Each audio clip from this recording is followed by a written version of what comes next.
Tetrápodos y tetrapoditas, soy Cristian Villanueva, creador de La Biología Te Hará Libre. En esta oportunidad vamos a hablar de coordinación química, para que entiendas mejor. Los seres vivos tenemos la capacidad de coordinar. ¿Qué se coordina? Se coordina, se organiza la respuesta a estímulos. Ahora, esta coordinación puede ser de dos tipos, coordinación química y coordinación eléctrica. La coordinación eléctrica está a cargo del sistema nervioso, que está presente solo en animales, y la coordinación química está a cargo de las hormonas, que en el caso de animal se van a llamar hormonas y en el caso de vegetales, fitohormonas. Las fitohormonas son mensajeros químicos, es decir, son compuestos químicos que viajan de una célula a otra célula. No te olvides, actúan en bajas concentraciones y no hay glándulas. Recuerda bien este detalle, en plantas no hay glándulas. Esta diferencia es muy importante con respecto a las hormonas animales. ¿En qué sentido? Las fitohormonas se producen en tejidos, no en glándulas. En cambio, en los animales tenemos glándulas endocrinas. Aparte de eso, en los animales las hormonas van a viajar por la sangre y en el caso de las fitohormonas no siempre viajan por el tejido vascular. Es más, la hormona o la fitohormona que viaja por el tejido vascular es la auxina. No se olviden. Las principales fitohormonas son las auxinas, las gibberelinas, las citocininas, el ácido abscísico y el etileno. ¿Por qué digo las principales fitohormonas? La respuesta es muy sencilla, porque hay más, pero para tu examen solo se consideran estas.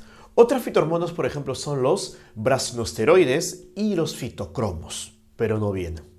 Las auxinas. Las auxinas fueron descubiertas por Charles Robert Darwin, exacto, el papá de la evolución. Ahora, ¿cómo las descubre? Con un experimento sencillo. En este experimento, él se da cuenta que la punta del tallo se dobla hacia la luz. Para ver cuál es la parte del tallo encargada de esto, lo que hace es cortar la puntita del tallo. Cuando corta la puntita del tallo, se da cuenta que el tallo no se dobla hacia la luz. Cuando vuelve a poner la puntita del tallo, cuando une la puntita del tallo nuevamente al tallo, se da cuenta que el tallo se vuelve a voltear hacia la luz. A este movimiento en el cual el tallo crece siguiendo la luz se le va a llamar fototropismo positivo. Y se llega a la conclusión que es la puntita del tallo, mejor dicho, una sustancia producida por la puntita del tallo que hace que la planta, o mejor dicho, que el tallo se doble hacia la luz. A esta sustancia se le llamó auxina. ¿Y por qué tenía que ver la puntita del tallo? Porque esto es producido en los meristemos apicales. Recuerda que los meristemos apicales son primarios y se encuentran en la punta del tallo y en la punta de la raíz. Ahora, las auxinas son formadas a partir del triptófano. El triptófano es un aminoácido. La principal auxina es el ácido indolacético. También tenemos a las gibberelinas, que fueron descubiertas por Abuta y Hayashi, en el hongo llamado Gibberella fujicuroi. ¿Quién produce gibberelinas? También los meristemos apicales, las hojas y las semillas. GA3 es la principal gibberelina descubierta. Las citoquininas fueron descubiertas por Gottlieb Habertrand. ¿Quién las produce? También los meristemos, también las semillas. Dense cuenta este detalle. Prácticamente la mayoría de las fitohormonas son producidas en los meristemos. Ahora, las citocininas se forman a partir de la adenina. Recuerda que la adenina es una base nitrogenada. Y la principal auxina es la famosa ceatina. Se va a llamar así porque fue descubierta en el sea maíz, es decir, en el maíz, en el choclo. También tenemos al ácido abscísico. El ácido abscísico fue descubierto por Frederick Adicott y está presente en todas las células que tienen plastidios. Por lo tanto, ¿qué puedo deducir? Que el ácido abscísico está formado principalmente en los parénquimas. ¿Por qué? Porque los parénquimas presentan plastidios. No se olviden ese detalle. y químicamente es un terpenoide. Espero que recuerdes que terpenoide es un tipo de lípido. Para los que no se acuerdan, espero que regresen a esa lección. Los terpenoides son isoprenoides y son lípidos derivados. Espero que recuerden todo eso. Y finalmente tenemos el etileno. Recordemos que el etileno es la única fitohormona gaseosa. Fue descubierta por los chinos y Robert Gane fue quien demuestra que las plantas producían este gas. ¿Dónde se producen? En los nudos del tallo. Recuerda que nudos son los bultos que hay en el tallo y los frutos. ¿Cuál es su finalidad? Producir la maduración de los frutos. Como siempre, tetrápodos, acá con un pequeño arte rupestre para explicarte. Acá hay dos eventos que son contrarios en la semilla. El primero es la latencia y el segundo la germinación. Latencia se dice que cuando la semilla está en reposo. ¿Cómo es eso? Que durante este tiempo la plantita, el embrión de la semilla, está descansando, está durmiendo. Eso se lo va a llamar latencia. Y germinación es cuando este embrión despierta. Y cuando despierta, comienza a crecer. ¿Quién mira el símbolo? ¿Quién estimula la latencia? El ácido abscísico. ¿Quién inhibe la latencia? La gibberelina. Dicho de otra manera, el ácido abscísico hace que la planta siga durmiendo y la gibberelina lo que hace es evitar que duerma, la despierta. Mientras hay ácido abscísico, la semilla va a tener al embrión de la planta adentro durmiendo. Tú vas a decir, ¿de verdad, profe, hay ácido entre la semilla? Exacto. Por eso yo siempre les he dicho, cuando tú estés masticando la semilla, es ácida. ¿Se acuerdan cuando hablábamos diferencias entre semillas y pepas? Justamente es eso. Cuando tú masticas la semilla, que sí se puede masticar, la pepa no, vas a sentir un sabor ácido. Ese ácido es justamente el ácido abscísico. Es un detalle que no debes olvidar. Entonces, tú tienes tu semilla, la siembras. ¿Y qué hay que hacer? Botar ese ácido. ¿Cómo lo botas? Regando. Esa es la función del agua. Regar para que al momento que riegas, la semilla se lava y bota el ácido. Como ya no hay ácido, solamente ¿qué va a quedar? Gibberelina. Y la gibberelina estimula la germinación. Lo mismo pasa con los frijoles. Seguramente has visto a tu mamá remojando los frijoles la noche anterior para prepararlos. ¿Por qué? Porque hay que botar el ácido. ¿Qué ácido? Ácido abscísico. Algo sencillo, genios. Pon a remojar los frijoles y te vas a dar cuenta que en un par de horas sobre el agua se forma una capa burbujeante medio blanquecina. Eso es el ácido abscísico. Y si te has dado cuenta, una vez que ese ácido se va, el frijol se ablanda o no. ¿Por qué? Porque la gibberelina comienza a actuar. El evento contrario es la germinación. Cuando hay germinación, ¿estamos, chicos? Las enzimas hidrolíticas comienzan a cortar, comienzan a hidrolizar al almidón. ¿Para qué? Para obtener glucosa.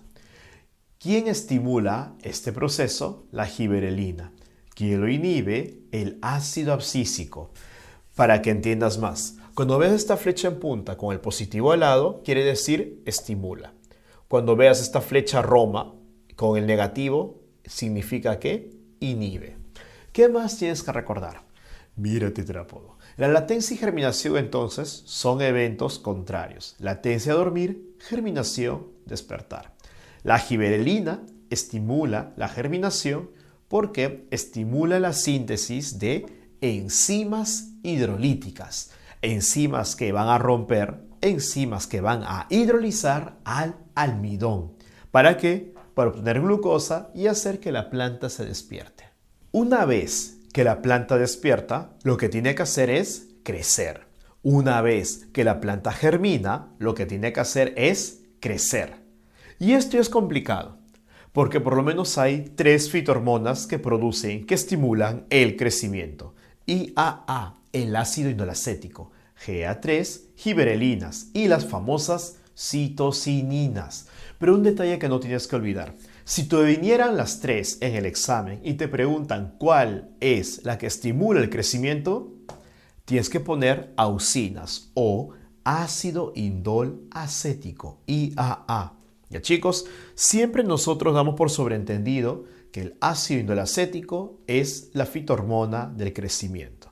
Si no hay esto, tu otra clave, giberelina. Y si no hay esto, citocininas. No se olviden, pero la clave de siempre será ácido indol acético. Una vez que la planta está creciendo, tiene que hacerlo en dirección a algo.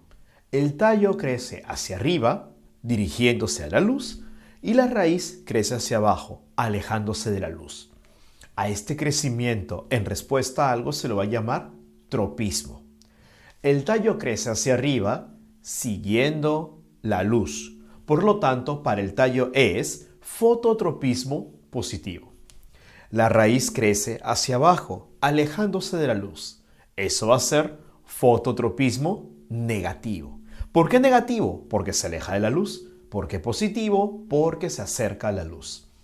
¿Quién estimula los tropismos? El ácido indol acético. Si tu planta nace en verano, entonces va a sufrir de estrés hídrico. La pregunta es, ¿qué es eso? Estrés hídrico se dice cuando hace mucho calor y hay poca agua, es decir, el verano. Entonces, para evitar la pérdida de agua, las plantitas, ¿qué hacen? Cierran los estomas. Espero que lo recuerdes. Las estomas son boquitas que hay en las hojas. Están en el tejido epidérmico. ¿Y para qué servía? Para el intercambio de gases. Pero por ahí también puede salir agua en forma de vapor. Entonces, si hace mucho calor y hay poco agua, es decir, estrés hídrico, lo que yo tengo que hacer es cerrar los estomas. ¿Qué fitohormona estimula eso? El ácido abscísico. También tengo a la giberelina. La giberelina lo que hace es alargar los entrenudos. ¿Cómo es eso? Mira, acuérdate lo que te dije hace un momento, que por lo menos hayan 3 fitohormonas encargadas del crecimiento, pero cada uno lo hace de una manera diferente. Te lo pongo de esta manera. Las auxinas están aquí, en la punta del tallo. Por lo tanto, hacen que el tallo crezca desde la punta hacia arriba, auxinas. Y las giberelinas lo que hacen es también hacer crecer al tallo. ¿Pero a partir de dónde? De en medio. ¿Estamos? La giberelina lo que hace es alargar los entrenudos. Recuerda que un entrenudo es la región entre un nudo y otro nudo. ¿Estamos? Igual el tallo crece. Igual está creciendo porque el entrenudo se alarga. Pero la diferencia ¿en dónde está? La diferencia está, genios, que aquí crece de en medio y con las auxinas crece de la punta para arriba. Son pequeñas diferencias, pero notorias al momento del crecimiento de la planta. Cuando acaba el verano, viene el otoño. Y con el otoño viene la caída de las hojas. A la caída de las hojas se le va a llamar abscisión. A la caída de las hojas se le llama abscisión. Estamos genios. Ahora, el nombre lo dice. ¿Quién va a estimular la abscisión? El ácido abscísico. Sí, tú dirás, sí, profe, ¿y por qué se caen las hojas en otoño? Fácil. Es un mecanismo de la planta para soportar el invierno. El invierno es la época más difícil para la planta. ¿Por qué? Porque no va a haber agua y encima hay poca luz. Por lo tanto, va a ser muy difícil que una planta haga fotosíntesis en invierno. Entonces, ¿qué hace la planta? Bota las hojas. ¿Por qué? De esa manera evita congelarse. Mira, las hojas son el órgano de la planta que tiene la mayor cantidad de agua. Si la temperatura desciende mucho, entonces las hojas se congelan. Y si se congelan, la planta muere. Para evitar eso, las plantas botan sus hojas. A esto se lo llama abscisión. ¿Y quién estimula eso? El ácido abscísico. Mira, una vez que la hojita se cae, acá se hace una herida. Y eso tiene que cicatrizar. ¿Quién estimula eso? Las citocininas. Espero que no te olvides. Por otro lado, las citocininas inhiben el crecimiento de raíces laterales. Cuando dice eso, tienes que entender a que se refiere a las raíces secundarias, raíz principal y raíz secundarias. Y el etileno inhibe el crecimiento de toda la raíz. Mira, citocininas, las raíces secundarias, y el etileno inhibe el crecimiento de toda la raíz. Una vez que llega el invierno, las plantas entran en latencia. ¿Se han dado cuenta? Es la segunda vez que menciono este término. La planta dentro de la semilla estaba en latencia y aquí la planta otra vez entra en latencia, pero no porque está dentro de una semilla, sino porque llega el invierno. Recuerda que en invierno hay poca luz y poca agua. Por lo tanto, ¿qué le queda a la planta? Dormir. El ácido abscísico estimula la latencia de invierno. Y cuando termina el invierno, viene la primavera. ¿Quién va a despertar a la planta? La gibberelina. Por lo tanto, el ácido abscísico estimula la latencia y la gibberelina inhibe la latencia. Uno estimula y el otro inhibe. Además, la gibberelina estimula la floración. Es por eso que la gibberelina despierta a la planta una vez que acabe el invierno y a la vez la gibberelina hace que salgan las flores. Una vez que se formaron las flores, si son polinizadas, estas se convierten en un fruto. O la otra opción es la partenocarpia. La partenocarpia es la formación de un fruto a partir de una flor no polinizada. Una vez más, las flores que se polinizan forman fruto. Pero por la partenocarpia, una flor que no ha sido polinizada va a formar también al fruto. ¿Estamos, chicos? Entonces, cuando se poliniza, se forma fruto, pero también por partenocarpia, si no se poliniza, también se forma fruto. Profe, partenocarpia es como partenogénesis, ¿no? No. Suena parecido, pero no es lo mismo. Partenogénesis es cuando se forma un ser a partir de un óvulo no fecundado. Acá no estoy formando un ser, estoy formando un fruto. Y eso es partenocarpia, la formación de un fruto a partir de una flor no polinizada. ¿Quién estimula la partenocarpia? El ácido indolacético, las auxinas. Ahora, una vez que el fruto se ha creado, ya sea por partenocarpia o ya sea por polinización, el fruto tiene que crecer. Pero date cuenta, sigue verde. A esto se le va a llamar desarrollo del fruto. ¿Y quién lo estimula? El ácido indolacético. A la vez, el ácido indolacético estimula la producción de etileno. ¿Y por qué es importante? Porque el etileno es la hormona gaseosa que va a hacer que el fruto madure. Mira la diferencia. El ácido indolacético, que el fruto crezca, se desarrolle, pero que el fruto madure, eso lo hace el etileno. Profe, ¿cómo me doy cuenta que ha madurado? Porque cambia de color, pues hijo. De verde pasó un color. No sea rojo, anaranjado, el que sea. Profe, la palta, ¿por qué serás así, hijo mío? Ahora una pregunta de examen de admisión. ¿Cuál es la fitohormona que le permite a la planta soportar los cambios de clima? A. Ácido abscísico. B. Gibberelina. C. Citocinina. Y tu respuesta es... Muy bien. Ácido abscísico. Esa es la respuesta. Vas a decir, ¿por qué? Fácil. Porque si hace mucho sol, ¿quién hace que los estomas se cierren? El ácido abscísico. Cuando llega el invierno, ¿quién hace que la planta duerma? El ácido abscísico. Por lo tanto, el ácido abscísico es la fitohormona que le permite a la planta soportar los cambios de clima. Algo que no debes olvidar también es la famosa dominancia apical. ¿En qué consiste esto? La dominancia apical me indica que el tallo crece y no crecen las ramas. ¿Quién estimula eso? El ácido indolacético, o también llamado auxina. Recuerda, con las auxinas, con el ácido indolacético, el tallo crece, pero no crecen las ramas. Eso se va a llamar dominancia apical. Y mira, las citocininas inhiben la dominancia apical. Dicho de otra manera, con las citocininas crecen las ramas, pero no crece el tallo. Inhibe la dominancia apical. Y con las auxinas crece el tallo, pero no crecen las ramas. Estimula la dominancia apical.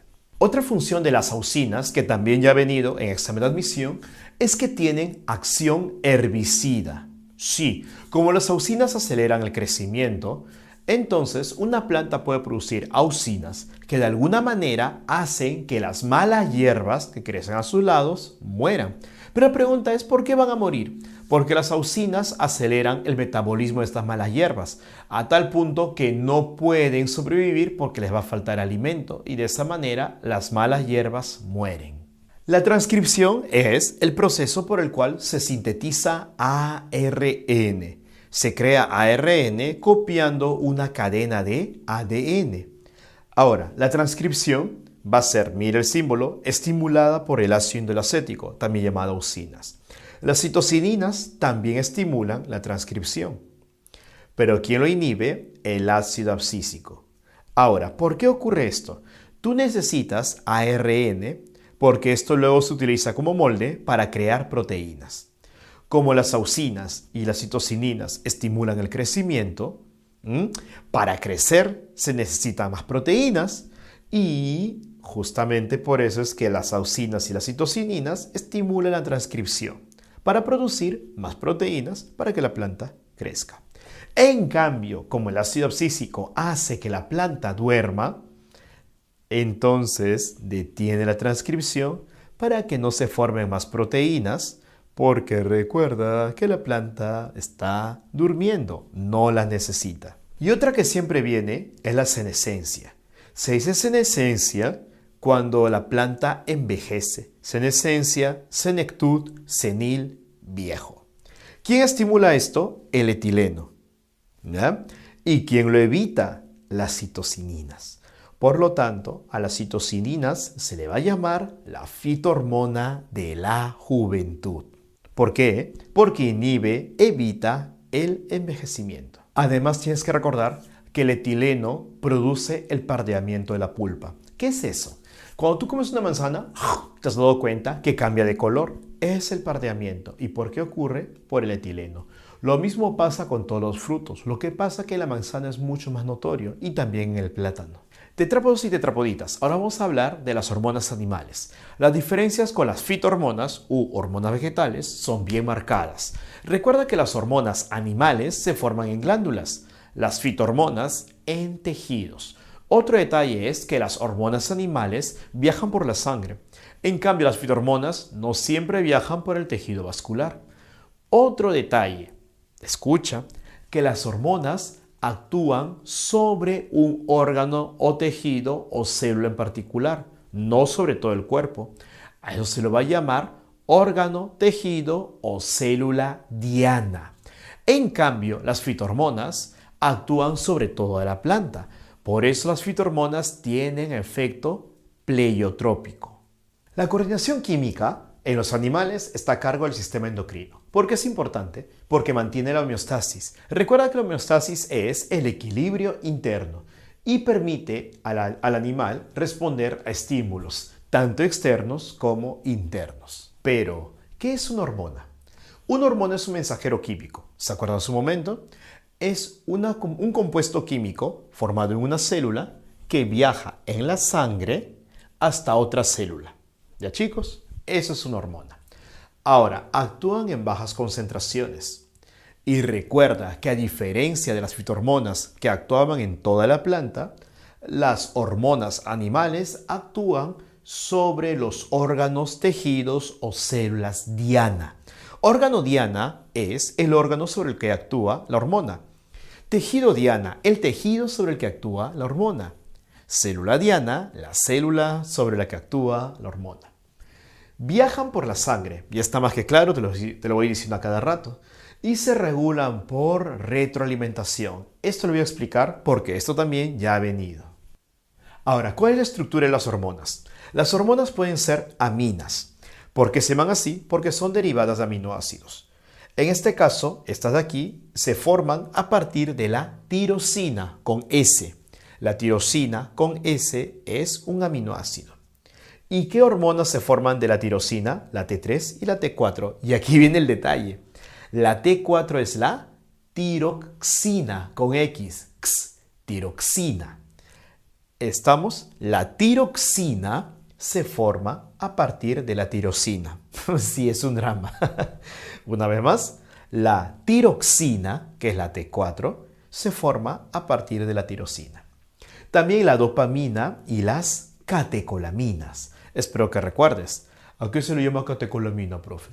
Catecolamina se le llama a la epinefrina y la norepinefrina, o si quieres, adrenalina y noradrenalina. Luego tenemos a la serotonina y a la melatonina, que se forman a partir del triptófano. Todos ellos van a ser aminas, porque se forman a partir de aminoácidos. Estos de aquí a partir de la tirosina y estos de acá a partir del triptófano. Y también tenemos oligopéptidos. Recuerda que se hizo oligopéptido cuando una cadena de aminoácidos tiene menos de 50 aminoácidos. Si tiene más de 50 aminoácidos, ya no se llama oligopéptido, sino se va a llamar proteína. Vamos, ¿cuáles son los oligopéptidos? La oxitocina, la ADH, que es la hormona antidiurética, la PTH, que es la paratormona, la calcitonina y el glucagón. Acá hay una pequeña observación, que en este capítulo dicen que la insulina es un oligopéptido, pero en los primeros capítulos del nuevo libro de la PRE dicen que la insulina es una proteína. Yo asumo que es un error. Sí, asumo eso yo, porque no tiene sentido. Aparte que la definición tradicional de proteína es que tenga 50 aminoácidos y justamente la insulina tiene eso. Por lo tanto, yo creo que es un error. Ya, genios, la insulina es una proteína y punto. Además que en tu examen no te van a preguntar ¿qué es la insulina? Tenlo por seguro. Lo más probable es que haya una pregunta en la cual te pongan 2 columnas con alternativas y te digan relaciona. Entonces yo creo que por descartes puedes empezar a sacarlo. Y tenemos también a las hormonas proteicas. Aquí entra la insulina, la prolactina, la hormona folículo estimulante, la hormona luteinizante, la hormona estimuladora de la tiroides y la ACTH, que tiene un nombre bien complicado. Hormona adrenocorticotrópica, o si quieres, hormona estimuladora de la corteza suprarrenal. Y la SH, también llamada GH, que significa esto, hormona del crecimiento. GH, hormona del crecimiento, o SH, que es somatotropina, o también llamada hormona somatotrópica. También tenemos los esteroides, que pueden ser glucocorticoides, como el cortisol, mineralocorticoides, como la aldosterona. ¿Por qué se llaman glucocorticoides? Porque participan en el metabolismo de los glúcidos. Mineralocorticoides, porque participan en el metabolismo de los minerales. Y las hormonas sexuales, como la testosterona, progesterona y los estrógenos. Testosterona en los varones, progesterona y estrógenos en las tetrapoditas. Las hormonas peptídicas presentan el receptor en la membrana. Estas hormonas no ingresan a la célula. No, mira, viajan libremente por la sangre y se unen al receptor, que es una proteína integral de membrana. Espero que lo recuerdes. ¿Para qué? Para activar a otra proteína, que es una enzima. Esta enzima se va a llamar adenilato ciclasa. ¿Qué es lo que va a hacer? Convierte al ATP en AMP cíclico. Otra vez, la hormona viaja libremente en la sangre, se une al receptor, que es una proteína integral de membrana, y este receptor activa a la enzima adenilato ciclasa. La adenilato ciclasa tiene por función convertir al ATP en AMP cíclico, y espero que recuerdes. El AMP cíclico actúa como segundo mensajero. ¿Y cuál es el primero? La hormona. La hormona es el primero y el AMP cíclico el segundo mensajero. Ahora vas a decir, ¿pero qué tiene que haber? No entiendo por qué un segundo mensajero. La hormona, recuerda, no entra a la célula, se queda unida al receptor. Sin embargo, esta hormona tiene que hacer que esta célula modifique su comportamiento. Por lo tanto, ¿cómo hace si es que no puede entrar? Fácil, creando un mensajero dentro de la célula. Y ese mensajero es el AMP cíclico. Por lo tanto, la hormona es el primer mensajero y el AMP cíclico el segundo mensajero. Estas hormonas modifican a la célula como acelerando el metabolismo o deteniéndolo. También pueden activar genes, aunque este mecanismo no es tan común. Esto es importante. ¿Por qué? Porque esto hace que estas hormonas tengan efecto momentáneo. ¿Sí? Al acelerar o retardar el metabolismo, duran mientras el segundo mensajero esté presente en el citoplasma de la célula.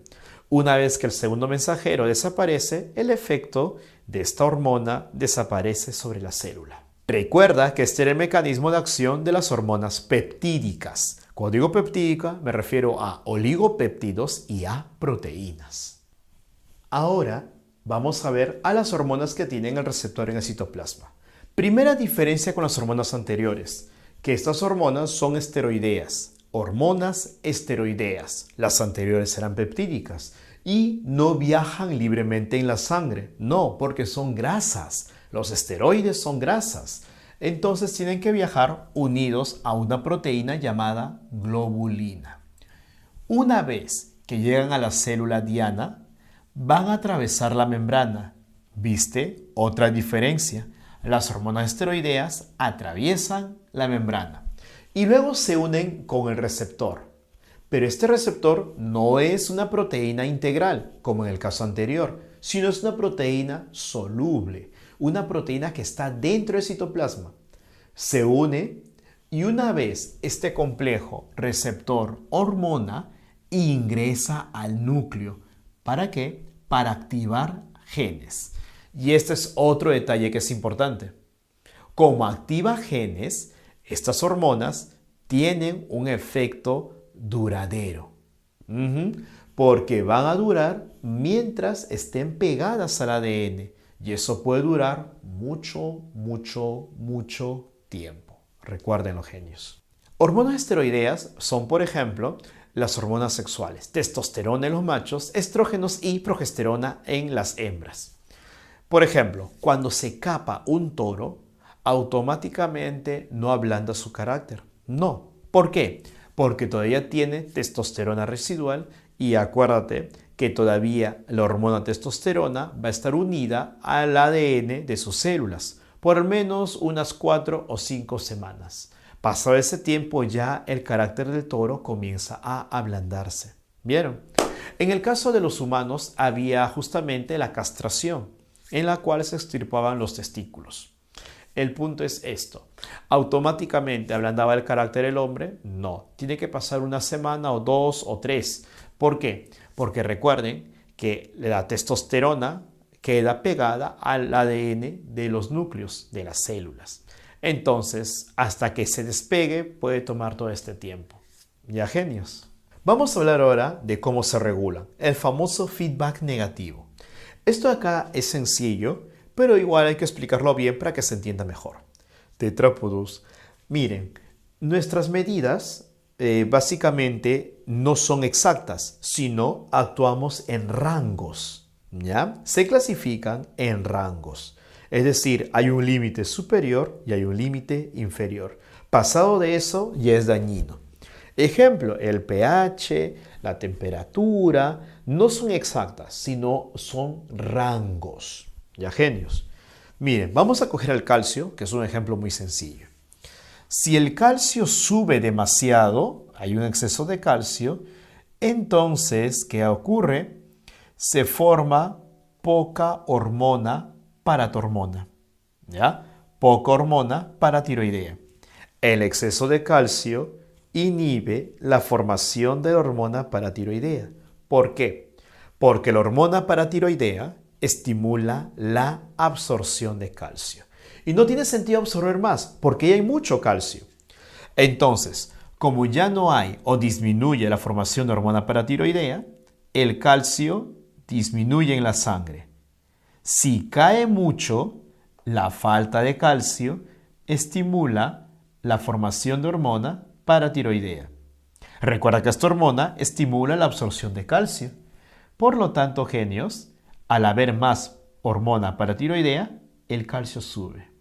Y cuando el calcio sube, ya sabes, se inhibe la formación de hormona paratiroidea y el calcio baja. ¿Lo vieron? Una vez más, si hay mucho calcio, se inhibe la formación de hormona paratiroidea. Si hay mucho calcio, la paratormona disminuye. Como disminuye la paratormona, entonces el calcio baja. Si el calcio baja mucho, entonces se estimula a la hormona paratiroidea, a la paratormona. Como hay más paratormona, el calcio sube. Y cuando suba mucho, ya sabes, se inhibe a la paratormona y el calcio baja. Y cuando el calcio baja, se estimula la paratormona, el calcio sube. Todo el rato están así. ¿Se han dado cuenta? Muy bien. El exceso de uno provoca la baja del otro. Por eso se va a llamar feedback negativo. Hay un cambio y tiene que haber una respuesta que invierte el cambio. ¿Cuál es el cambio? Mucho calcio. Y la respuesta es hacer que el calcio baje. Si el calcio baja mucho, la respuesta es producir paratormona para que el calcio suba. ¿Te has dado cuenta? Hay un cambio y una respuesta que invierte el cambio. Ahora vamos a ver las glándulas. La principal glándula, la glándula maestra, es la hipófisis. La hipófisis tiene dos partes, la adenohipófisis o hipófisis anterior y la neurohipófisis o hipófisis posterior. Toda la hipófisis presenta su cuerpo y un tallo. Esto que está acá se va a llamar tallo de la hipófisis o tallo pituitario, porque el otro nombre de la hipófisis es pituitaria. El tallo pituitario es importante. ¿Por qué? Porque por aquí circulan los axones de estas neuronas secretoras del hipotálamo. Ahora, las neuronas secretoras del hipotálamo se agrupan. A estas agrupaciones se las va a llamar núcleos. Acá tenemos el famoso núcleo supraóptico que va a producir ADH, que es la hormona antidiurética, y el núcleo paraventricular que va a producir oxitocina. Hay otro grupo, otros núcleos de células neuroendocrinas. Estas células neuroendocrinas producen hormonas liberadoras, pero mira la diferencia. Sus axones no llegan hasta la hipófisis, no. Sus axones se conectan con vasos sanguíneos. ¿Por qué? Porque como son células neuroendocrinas, van a producir hormonas, o si quieres, neurohormonas, que van a viajar desde el hipotálamo por la sangre hasta la hipófisis anterior. Mira la diferencia. Estas neuronas endocrinas producen, ¿qué cosa? Neurohormonas que viajan por la sangre desde el hipotálamo hasta la adenohipófisis. En cambio, esos otros núcleos que van a producir axones, forman axones que viajan hasta la neurohipófisis. ¿Por qué? Porque estos núcleos que están a la derecha van a producir hormonas como la oxitocina y la ADH que viajan a lo largo de los axones para luego ser liberadas en la neurohipófisis. Por lo tanto, la neurohipófisis no produce hormonas, no. Simplemente libera las hormonas que se produjeron en el hipotálamo. En cambio, la adenohipófisis sí produce sus propias hormonas, pero tiene que ser estimulada. ¿Quién estimula a la adenohipófisis? Las hormonas liberadoras producidas por las neuronas endocrinas del hipotálamo. Estas hormonas liberadoras viajan por la sangre. ¿Cómo se le va a llamar a este sistema de vasos? Sistema portavascular o sistema portahipofisiario. Entonces tenemos la adenohipófisis, que presenta la pars tuberalis, que es importante porque forma parte del tallo pituitario. Y también recuerda que por la pars tuberalis va a pasar el sistema portavascular. Y luego tenemos la pars distalis, que es ya justamente el adenómero, es decir, la parte encargada de producir la hormona. Y también tenemos la pars intermedia, que vendría a ser el lóbulo intermedio, que en el caso de los humanos está involucionado. Al otro lado tenemos la neurohipófisis, que presenta su lóbulo posterior, que recuerda no produce hormonas, simplemente secreta las que vienen desde el hipotálamo. Y el tallo infundibular, que forma parte del tallo pituitario. ¿Por qué es importante? Porque por aquí circulan axones. Mira la diferencia. En la pars tuberalis circulan vasos sanguíneos y en el tallo infundibular lo que circulan son axones. Estos axones provienen de las neuronas que están agrupadas en núcleos en el hipotálamo. ¿Te has dado cuenta un detalle? Que acá rato estoy diciendo hipotálamo, hipotálamo, hipotálamo. ¿Por qué? Porque el hipotálamo, recuerda, es la interfase, es el intermediario entre el sistema endocrino y el sistema nervioso. ¿Ya, genios? El hipotálamo va a ser el puente entre un sistema y el otro sistema.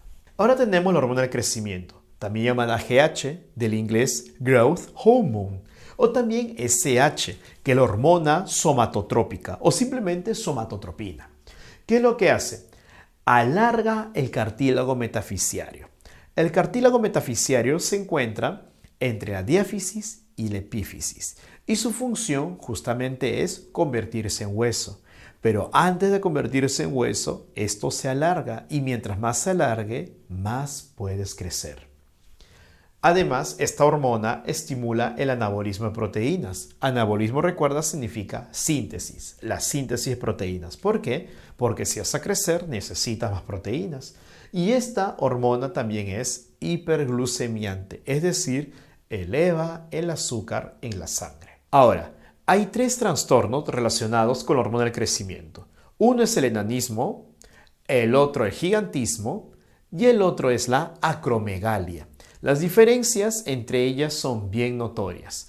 Primero, el enanismo, obviamente, le falta tamaño, le falta talla. ¿Por qué? Porque seguramente hay un déficit de la hormona del crecimiento. El otro es el gigantismo. ¿Cuándo ocurre esto? Cuando se produce mucha hormona del crecimiento desde antes que el cartílago metafisiario se convierte en hueso. Y el otro es la acromegalia. ¿En qué consiste? En exceso de hormona del crecimiento, pero después de que el cartílago metafisiario se convirtió en hueso. Y ahora viene la pregunta, ¿y cuándo el cartílago metafisiario se convierte en hueso? Fácil, en la pubertad.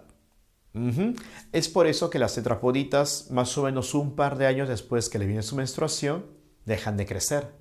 En cambio, nosotros los varones podemos crecer por mucho más tiempo, más o menos hasta los 18 años y con suerte hasta los 20. Una vez que el cartílago metafisiario se convirtió en hueso, si es que una persona sufre acromegalia, los órganos van a crecer, pero ya no van a crecer los huesos. Por lo tanto, los órganos comienzan a aplastarse contra los huesos. La acromegalia tiene una característica que es única, que su mandíbula es muy grande. También tenemos a la TSH, que es la hormona que va a estimular a la tiroides. Y también a la ACTH, que es la hormona que va a estimular a la corteza suprarrenal. Y también a la FSH. La FSH es la hormona folículo estimulante. En las tetrapoditas estimula el desarrollo del folículo ovárico. Ya vamos a ver eso en reproducción. Y también la ovogénesis.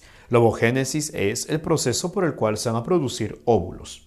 En los varones estimula la espermatogénesis y también estimula a las células de Sertoli para que produzcan otra hormona llamada inhibina. Todo esto vamos a ver cuando hagamos reproductor. Otra hormona producida por la adenohipófisis es la hormona luteinizante. La hormona luteinizante en las tetrapoditas va a estimular la ovulación. No confundir ovulación con ovogénesis. La FSH estimula la ovogénesis, es decir, la formación del óvulo. Pero la LH estimula la ovulación, es decir, la liberación del óvulo, cuando el óvulo sale del ovario. ¿Ya? Y también la luteinización. La luteinización consiste en que el folículo ovárico se convierte en el cuerpo lúteo. ¿Para qué? Para que produzca progesterona. El cuerpo lúteo produce progesterona. Y no te preocupes que todo esto se va a explicar con mayor profundidad cuando hagamos reproducción. Y también en el varón estimula a las células de Leydig, que eso es importante porque estas células producen testosterona. Además, la adenohipófisis produce prolactina. Esta hormona es muy importante porque estimula la producción de leche. Sí, la producción de leche en las tetrapoditas. Esta hormona se produce justamente durante el embarazo y durante la lactancia. Y tú te puedes dar cuenta, tetrapodita, que produce esta hormona cuando estás ovulando. ¿Por qué? Porque seguramente esos días puedes sentir una picazón en los pezones. Si no lo sabes o no lo has notado, ahora lo vas a notar. Ya genios. Y también, claro, días antes de la menstruación. Ahora tenemos la hormona estimuladora de melanocitos, que es producido por el óvulo medio de la hipófisis o la pars intermedia. Recuerda que la pars intermedia en los humanos está atrofiado. Esta hormona estimula la formación de melanocitos, que producen el cambio de piel en determinadas épocas.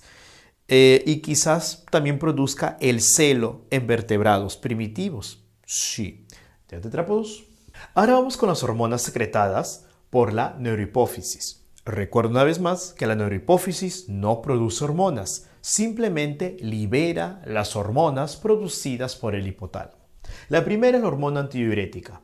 Es producida en el núcleo supraóptico y, ¿qué más? Participa en la reabsorción de agua, en el tubo colector y el tubo contorneado distal. Espero que recuerdes que el tubo colector y el tubo contorneado distal son parte del nefrón. Su función es disminuir la producción de orina. ¿Por qué? Al reabsorber el agua, se produce menos volumen de orina y orina más concentrada. El déficit de ADH produce diabetes insípida. Ahora, acá hay una confusión seguramente en tu cabeza. Es importante recordar que diabetes significa a través, por medio o de la orina. ¿En qué sentido? En que en la diabetes insípida el paciente orina mucho debido a la falta de ADH. Recuerda que la ADH es la hormona que inhibe la formación de orina porque estimula la reabsorción de agua. Por lo tanto, si un paciente no tiene ADH, no reabsorbe agua y entonces forma más orina. ¿Es peligroso? Sí, porque la persona puede morir deshidratada. Ahora, ¿por qué insípida? Porque la persona orina mucho, pero es agua simplemente. En cambio, en la diabetes mellitus, el paciente también orina mucho, pero con azúcar. Por eso se va a llamar diabetes mellitus, orina dulce. Además, tienes que recordar que la diabetes mellitus ocurre por un problema con la insulina. En cambio, la diabetes insípida ocurre por un problema con la ADH, la hormona antidiurética. Ahora veamos la oxitocina, que es otra hormona producida en el hipotálamo, en el núcleo paraventricular del hipotálamo. En las tetrapoditas estimula la contracción del útero durante el parto y durante el orgasmo. Durante el parto el útero tiene que contraerse para expulsar a la bendición. Y durante el orgasmo el útero se contrae para absorber el semen y de esa manera mejorar o aumentar las posibilidades de fecundación. Y también en las tetrapoditas sirve para la eyección de la leche. No confundir, la prolactina estimula la producción de la leche, pero la oxitocina hace que la leche salga. Y en los varones estimula la eyaculación. Como se han dado cuenta, orgasmo y eyaculación son eventos no satisfactorios durante el acto sexual. Es por eso que muchos dicen que la oxitocina es la hormona del amor. Otra glándula es el timo. El timo produce timosina, que es una hormona que estimula la maduración de los linfocitos T. En la etapa fetal, el timo está totalmente activo. Sin embargo, más o menos al llegar a la pubertad, ya el timo ha sido totalmente reemplazado por tejido adiposo. Sin embargo, aún conserva la función de maduración de linfocitos T, pero en mucha menor cantidad. La tiroides es una glándula que se encuentra por debajo de la laringe. Básicamente produce tres hormonas, la T3, la T4 y la calcitonina. La T3 se va a llamar triiodotironina y la T4 tetraiodotironina, también llamada tiroxina. ¿Por qué se llama triiodotironina? Porque tiene 3 átomos de yodo.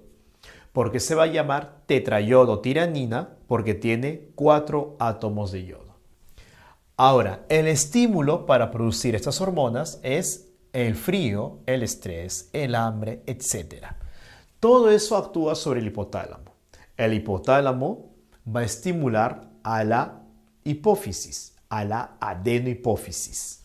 Y la adenohipófisis produce la hormona estimuladora de la tiroides, que a la vez estimula la tiroides. Y la tiroides produce T3 y T4, que es triodotironina, tetrayodotironina. Ahora mira, la triodotironina, ¿qué cosa va a hacer? Junto con la tetrayodotironina, va a elevar el metabolismo, va a elevar la lipólisis. Lipólisis es la degradación de la grasa. Como eleva el metabolismo, como eleva la degradación de la grasa, entonces eleva la temperatura. ¿Viste? Por eso es que eso es una respuesta al frío. Y también estimula el crecimiento. Sí, porque la T3 y la T4 estimulan la mitosis. Y aquí viene justamente la retroalimentación negativa. Porque cuando la T3 y T4 se forman, ellas actúan como inhibidores en la hipófisis y en el hipotálamo. Entonces, el frío estimula el hipotálamo estimula a la adenohipófisis. La adenohipófisis produce TSH, que estimula la tiroides. La tiroides produce T3 y T4, que acelera el metabolismo, acelera la quema de grasa y eleva la temperatura. La T3 y T4 a la vez inhiben al hipotálamo, a la adenohipófisis, que se apagan, ya no hay TSH y la tiroides se apaga. Como la tiroides se apaga, ya no hay T3 ni T4 y la temperatura comienza a bajar. Y cuando baja la temperatura, se activa el hipotálamo, estimula la adenohipófisis, produce TSH, se prende la tiroides, hay T3 y T4, se acelera el metabolismo, la quema de grasa, la temperatura sube y ahí estás otra vez. Y a la vez esto inhibe el hipotálamo y así está todo el tiempo. ¿Se acuerdan? Hace un momento les dije que esto no era fijo.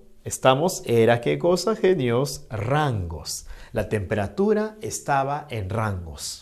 Vamos, genios. Otro detalle que tienen que ver acá también, ¿cuál es? Esto, el hipotiroidismo y el hipertiroidismo.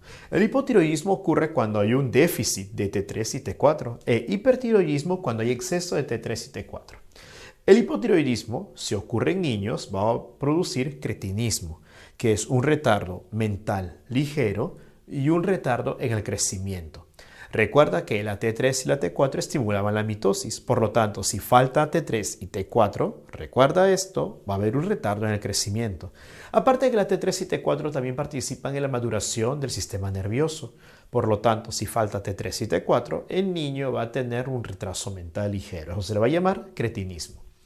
Ahora, el hipotiroidismo también produce bocio, pero recuerda, ¿por qué? En este caso va a ser por falta de yodo. Si falta yodo en la alimentación, no se puede producir ni T3 ni T4 y ocurre el bocio. En el bocio, la glándula tiroides crece de una manera desproporcionada. Ahora, el hipotiroidismo en el adulto puede producir también mixedema. Cretinismo en el niño, bocio, mixedema en los adultos. Cuando hay hipotiroidismo, la persona tiene sobrepeso y siente frío. Recuerda, hace un momento te mencioné que las hormonas T3 y T4 aceleraban el metabolismo y aceleraban la quema de grasa y así elevaban la temperatura. Por lo tanto, si faltan estas hormonas, la grasa no se quema, por eso el paciente tiene sobrepeso y aparte no se eleva la temperatura, por eso el paciente siempre tiene frío, a pesar que es gordito, mixedema. Y en el hipertiroidismo es lo contrario, hay exceso de T3 y T4. Esto básicamente va a ser la enfermedad de Graves-Basedow, Graves-Basedow. Y una característica muy importante es el exoftalmos, que los ojos se ven salidos de sus órbitas. ¿Por qué? Porque los músculos van a estar prácticamente contraídos todo el tiempo y eso hace que los ojos salgan, porque como se contraen los músculos, incluyendo los de la cara, exprimen a los ojos. Sí. Ahora, la tiroides, como les dije, también producía la hormona calcitonina, que participa en el metabolismo del calcio, y eso vamos a ver en un momento. Si bien es cierto que la calcitonina participa en el metabolismo del calcio, no es la única hormona. La otra hormona, y que ya te puse de ejemplo hace un momento, es la paratormona. Pero la paratormona no es producida por la tiroides, sino por la paratiroides. La paratiroides, consiste en 4 cuerpos o en 4 masas de forma ovoide que están dentro de la glándula tiroides. La calcitonina y la paratormona actúan en conjunto para mantener la homeostasis. En este caso, la homeostasis se trata de mantener el nivel de calcio en la sangre. Si la calcemia sube, es decir, aumenta el calcio en la sangre, esto estimula la tiroides va a producir calcitonina y la calcitonina inhibe la resorción ósea. ¿Resorción ósea en qué consiste? En sacar calcio del hueso y ponerlo en la sangre. La célula encargada de esto es el osteoclasto. Por lo tanto, yo puedo decir que la calcitonina inhibe el osteoclasto. Reabsorción. Eso consiste en reabsorber el calcio que está presente en la orina. ¿Vieron la idea? Entonces, si tú no resorbes, si tú no reabsorbes calcio, entonces el calcio disminuye en la sangre hasta llegar a la homeostasis. ¿Lo viste? Ahora, el caso contrario, ¿cuál sería? Que baja mucho el calcio en la sangre. Eso estimula a la paratiroides. Recuerda que la paratiroides eran 4 masas de células que estaban incrustadas dentro de la tiroides. La paratiroides va a producir la hormona paratiroide o también llamada paratormona. Y la paratormona estimula 3 procesos. 1. Absorción de calcio en el intestino. 2. La resorción ósea. Recuerda que resorción ósea era retirar el calcio del hueso y esto era producido por los osteoclastos. Por lo tanto, si la calcitonina inhibe los osteoclastos, la paratormona estimula a los osteoclastos. Y también la reabsorción ósea. Recuerda que la reabsorción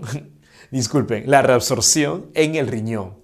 Recuerda que la reabsorción en el riñón consistía en sacar el calcio que estaba en la orina y ponerlo en la sangre. Entonces, como yo absorbo calcio en el intestino, resorbo el calcio de los huesos y reabsorbo el calcio que estaba en la orina, todo esto va a ir a la sangre y el calcio en la sangre aumenta. Aumenta la calcemia, pero no aumenta hasta el infinito, aumenta hasta llegar al equilibrio, es decir, la homeostasis. En base a esto, también podemos llegar a la conclusión que ambas hormonas son antagónicas. ¿Por qué? Porque uno disminuye el calcio y el otro aumenta el calcio en la sangre, antagónicas. La producción baja de paratormona está relacionado con trastornos nerviosos y contracción incontrolada de músculos, tanto en manos como en pies, y a esto se le va a llamar tetania. Ahora tenemos a las glándulas suprarrenales. Se va a llamar suprarrenales porque están encima del riñón. También se les puede llamar glándulas adrenales. Básicamente tienen 2 regiones, la corteza y la médula. La corteza se caracteriza por producir 2 hormonas, la aldosterona, que es un mineralocorticoide, y el cortisol, que es un glucocorticoide. La médula produce las famosas catecolaminas, como la adrenalina y la noradrenalina. Si observamos bien, la glándula suprarrenal está formada principalmente por corteza. Casi el 80% del cuerpo de la glándula suprarrenal está formado por la corteza. Y la corteza va a producir justamente la aldosterona y el cortisol, que son hormonas de efecto lento y a largo plazo en el metabolismo. Actúan sobre la función renal, el balance de sal y la presión sanguínea. En cambio, las hormonas que produce la médula básicamente participan en el estrés agudo. Recuerden que el estrés agudo es rápido. En cambio, las hormonas de la corteza van a participar en el estrés crónico. El estrés crónico es lento. Por ejemplo, lo que ustedes viven ciclo tras ciclo tras ciclo. Están estresados por no ingresar, pero ese es estrés crónico. Estrés agudo es, por ejemplo, cuando te quieren robar. Es de un momento al otro. Miren, el estrés actúa sobre el hipotálamo. Estimula el hipotálamo. Y el hipotálamo actúa sobre la hipófisis, estimula la hipófisis y la hipófisis produce la ACTH. ¿Qué es ACTH? Hormona adrenocorticotrópica, ¿ya? O si quieres, hormona estimuladora de la corteza suprarrenal. La corteza suprarrenal responde produciendo 2 hormonas, la aldosterona y el cortisol. Recuerda que la aldosterona es un mineralocorticoide y el cortisol es un glucocorticoide. Ambos son esteroides y se forman a partir del colesterol. En este caso, la aldosterona se va a llamar mineralocorticoide porque participa en el metabolismo de minerales. El cortisol se va a llamar glucocorticoide porque participa en el metabolismo de glúcidos. La aldosterona estimula la reabsorción de sodio y agua, recuerda, en el tubo contorneado distal. Y de esta manera, la aldosterona eleva la presión arterial, no te olvides. El cortisol, ¿qué cosa es lo que hace? Estimula la hiperglucemia. Date cuenta que hay dos hormonas hasta el momento que producen hiperglucemia. Ahora, ¿para qué aumenta la glucosa en la sangre? Esto es en respuesta al estrés, al dolor físico, emociones intensas, frío, infecciones, etc. Por eso que se dice que participa, date cuenta, en el estrés crónico. No te olvides, tetrápodo. ¿Ya, genios? Muy bien. Ahora, también es importante porque esta hormona lo que hace es aumentar la velocidad de la glucogénesis. Glucogénesis es formación de glucógeno en el hígado. Y también actúa como un antiinflamatorio. Mire ese detalle, porque disminuye la respuesta del sistema inmunitario. Sí, por eso cuando una persona tiene algún tipo de alergia, se le puede dar cortisol. Ese es el detalle. O en todo caso los famosos corticoides, como la dexametasona, pero son sintéticos. Acá estamos hablando simplemente del cortisol. Con respecto a la aldosterona, recuerda que participaba en la reabsorción de sodio y de agua. Sin embargo, recuerda que secretaba potasio en la orina. Eso lo vimos cuando hicimos la formación de la orina. ¿Ya, chicos? Recuerda, la aldosterona estimulaba la reabsorción de sodio, agua y agrégale uno más, también cloro. Sodio, agua y cloro en el tubo contorneado distal, pero a la vez estimulaba la secreción de potasio. Entonces, ¿te has dado cuenta? Estas dos hormonas son muy importantes. Esta en el metabolismo de minerales y esta en el metabolismo de los glúcidos. Ambos son producidos por la corteza suprarrenal, cuando es estimulada por la hormona adrenocorticotrópica, que es producida por la hipófisis, cuando es estimulada por el hipotálamo, cuando el hipotálamo es estimulado por el estrés. Sencillísimo, ¿no? Ahora, la adrenalina es producida por la médula en condiciones de estrés agudo. Ya sabes, cuando te roban, vas a cruzar la pista, te van a atropellar, etc. Estrés agudo. ¿Qué es lo que hace? También aumenta la hiperglucemia. Sí, tiene que haber más azúcar disponible para que los músculos puedan contraerse más rápido, etc. Aumenta la presión arterial, aumenta la frecuencia respiratoria, taquipnea, aumenta también la frecuencia cardíaca, taquicardia, y también aumenta el metabolismo.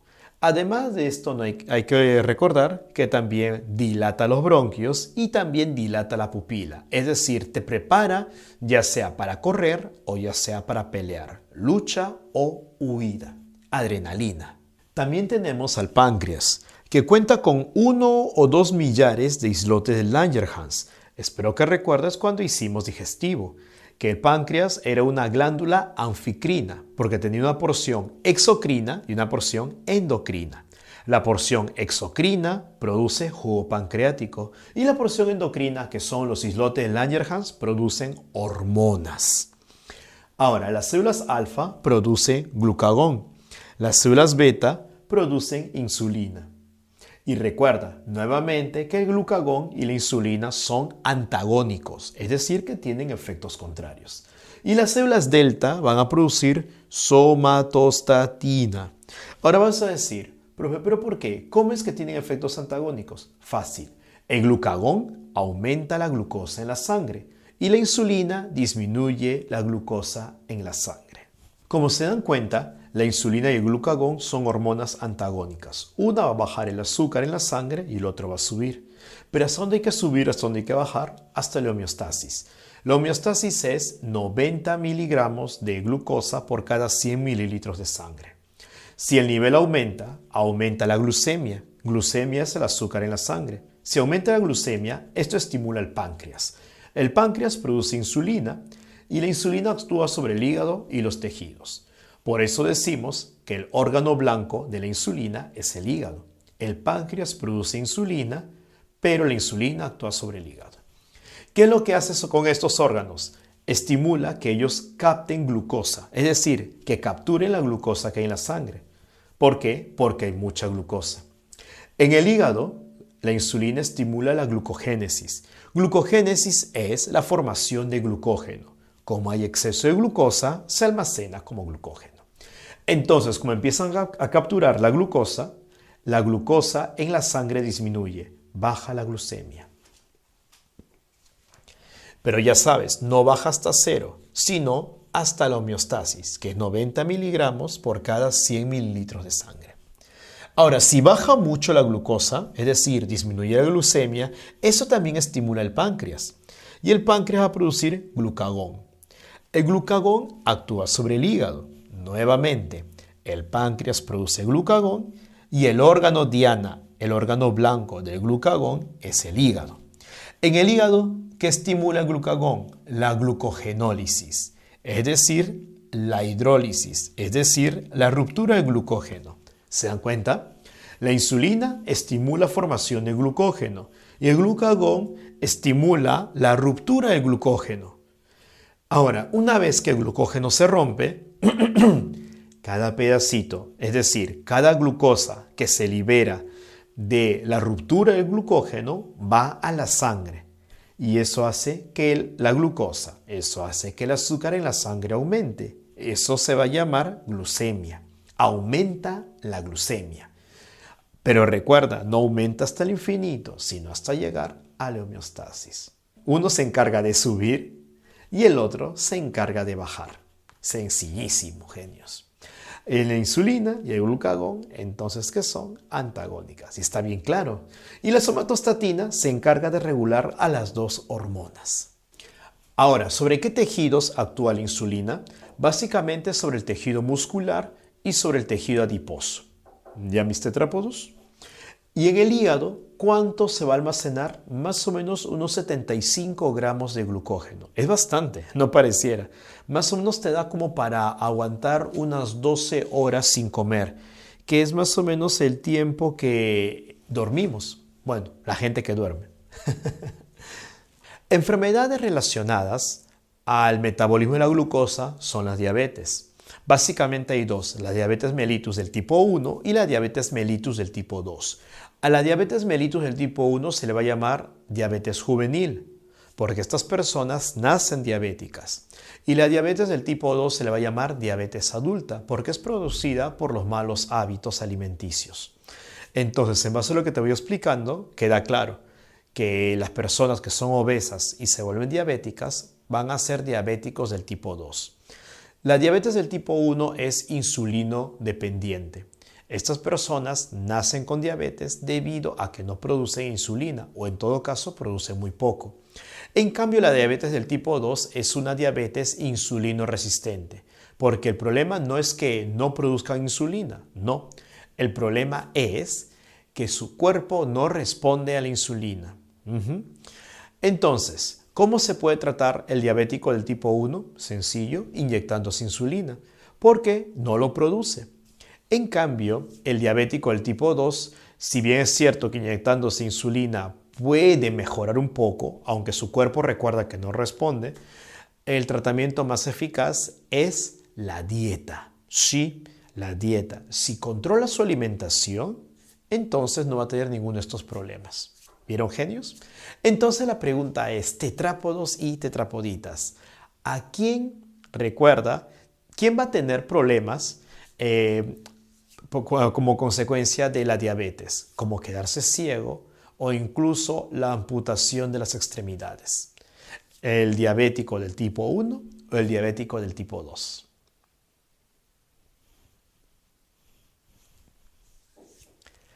Muy bien, tetrápodo. La respuesta es el diabético del tipo 2. ¿Por qué? Porque como la persona se vuelve diabética, hay que combatir sus hábitos alimenticios y muchas veces no los cumple. Es por eso que esto atrae muchos problemas. El exceso de glucosa, por ejemplo, dificulta la coagulación de la sangre. Por eso, en un diabético, una herida es prácticamente desastroso. es una catástrofe. Por eso hay incluso institutos que cuidan el famoso pie diabético, porque una herida en el pie no cicatriza, se gangrena y luego hay que extirpar. Es muy, pero muy complicado. En cambio, los que son diabéticos del tipo 1, como siempre han sido diabéticos, ya en su mente está la idea de tener buenos hábitos alimenticios. Sí, recuerda tetrápodo, uno no extraña lo que no conoce. Entonces, si estos niños han sido criados bien, no van a tener problemas en el futuro, porque saben que todo es cuestión simplemente de inyectarse insulina y punto. Y también tenemos la glándula pineal, que produce melatonina. Ahora recuerda que la melatonina se forma a partir del triptófano. El triptófano era un aminoácido. Ahora, ¿por qué es importante? Porque la glándula pineal, o mejor dicho, la melatonina, participa regulando los ciclos circadianos. Recuerda que el ciclo circadiano consistía en las horas de sueño y las horas de vigilia. Aparte también los ciclos estacionales, porque hay animales que con las estaciones cambian de piel, cambian de color o en todo caso realizan actividades diferentes, como por ejemplo el celo. Hay animales que en determinadas estaciones del año participan en el celo. En el caso de los humanos, inhibe la pubertad. Ese es un detalle muy importante. Más o menos hasta los 9 años, la melatonina inhibe las gónadas. Es por eso que una vez que pasa esa edad, las gónadas se activan y empiezan a producir hormonas que van a producir los cambios necesarios para adoptar la forma adulta. Aparte, la glándula pineal estimula al sistema inmunitario y por eso previene enfermedades cardíacas y degenerativas. Ahora, ¿cuándo se produce esta hormona? Cuando estamos durmiendo. Por eso que al mejor sueño, mejor sistema inmunitario tienes. ¿Vas entendiendo ya? Precisamente por eso para el coronavirus, ¿qué te recomienda? Dormir tus horas. Porque mientras más tiempo duermas, más melatonina produces y mejora tu sistema inmunitario. Y de esa manera podemos prevenir enfermedades como el famoso coronavirus. Y también repara el daño producido por el estrés. Te habrá pasado seguramente que estabas muy estresado, muy estresada, dormías y luego te despertabas